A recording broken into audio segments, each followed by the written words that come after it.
সেই ডায়েরির মধ্যে বলছেন যে এই ঘটনা যখন বাবরি মসজিদ কেন্দ্র করে ভারতে একটা চলছে, গ্যাঞ্জাম চলছে, ওই অবস্থায় তাকে ডেকেছেন, ডেকে নিয়ে বলছেন সারা দেশে হিন্দু মুসলিম রায়ট লাগিয়ে দাও।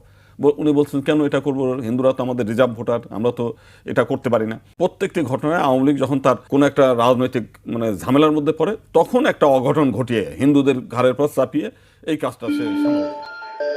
হিন্দু মুসলমান দাঙ্গা বাঁধাতে সাবেক প্রধানমন্ত্রী ও আওয়ামী লীগের সভাপতি শেখ হাসিনা তার ব্যক্তিগত সহকারীকে টাকা দিয়েছিলেন বলে অভিযোগ তুলেছেন হিন্দু মহাজোটের মহাসচিব অ্যাডভোকেট গোবিন্দচন্দ্র প্রামাণিক। তিনি বলেছেন ১৯৯২ সালে অযোধ্যায় বাবরি মসজিদ ভেঙে ফেলার পর বাংলাদেশে তীব্র সাম্প্রদায়িক উত্তেজনা তৈরি হয়েছিল। সেই উত্তেজনার ইন্ধনদাতা ছিলেন শেখ হাসিনা।